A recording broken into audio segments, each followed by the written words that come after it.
ẹgbẹ́ òṣèlú APC àti PDP Ọ̀ṣun máa bẹ̀rẹ̀ wàhálà míì lórí owó àwọn ìjọba ìbílẹ̀ ara kòrókùn bẹ́ẹ̀ aró radìyẹ báyìí. Gómìnà Adémọ́lá Adélékè mọ̀ ti fi gbé ta wípé ìjọba àpapọ̀ àti báǹkì àpapọ̀ lẹ́wà mọ̀ ti fẹ́ fi ọgbọ́n san owó àwọn ìjọba ìbílẹ̀ ọgbọ̀n tó máa wà ní ìpínlẹ̀ Ọ̀ṣun sí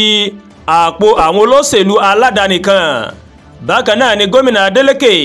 nínú àtẹ̀jáde tí kọmíṣánná fún ọ̀rọ̀ ìjọba ìbílẹ̀ àti oyè jíjẹ Dosù Babátúndé tó mọ̀ fi síta ó wá nàka lébù sí báǹkì àpapọ̀ lẹ́wà àti ọ́fíìsì olùṣírò owó àgbà nílẹ̀ yìí. Ẹ̀sùn tí ìjọba Ọ̀ṣun fi kan iléeṣẹ́ méjèèjì náà ni wípé àpò àsùnwọ̀n àwọn alága ìbílẹ̀ lábẹ́ ìjọba gómìnà Oyètọ́lá tó mọ̀ kó gbá wọlé ó ní wọ́n fẹ́ dọ́gbọ́n san owó tó tọ́ sáwọn ìjọba ìbílẹ̀ ní ìpínlẹ̀ Ọ̀ṣun sí o. Àríwísí yìí ó mọ̀ ló mọ̀ mú BBC tó fi mórílé ìlú Òṣogbo láti ṣe ìwádìí awuyewuye náà tí wọ́n sì kàn sí kọmíṣánná fún ọ̀rọ̀ ìjọba ìpínlẹ̀ lórí awuyewuye náà. Nígbà tó ń bá àwọn oníròyìn sọ̀rọ̀ ìyẹn Dosù Babátúndé ó ṣàlàyé pé ilé ẹjọ́ kò tẹ́milọ́rùn ó ti fi ọwọ́ òsì ó ti fi júwèé lé fún àwọn alága ìjọba ìbílẹ̀ tí gómìnà àná Gbóyèga Oyètọ́lá tó mọ̀ yàn sípò láti ọjọ́ 10 oṣù kejì ọdún 2025 yìí. Babátúndé ní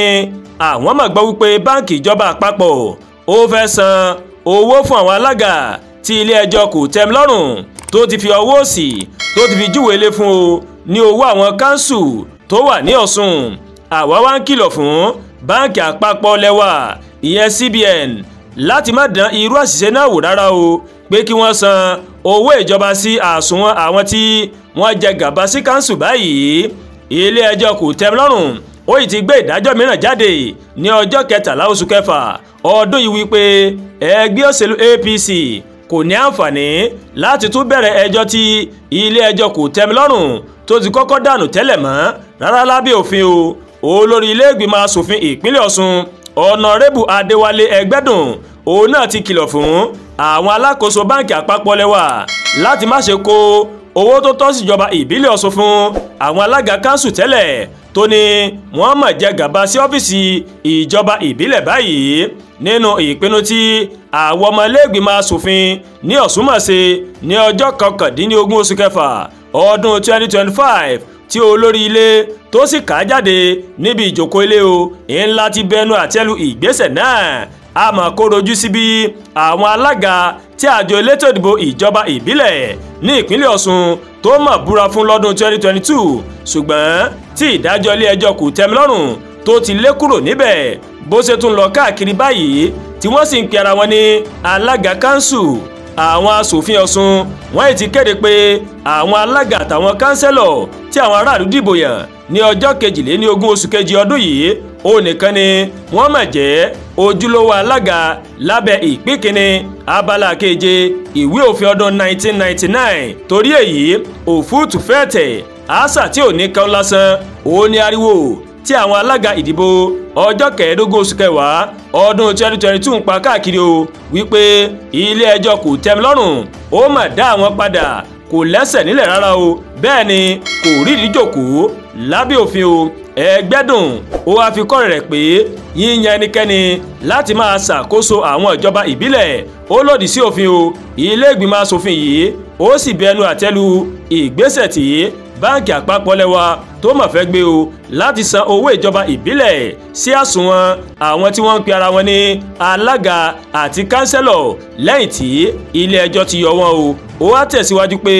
àwọn olùdarí fún ètò ìṣúná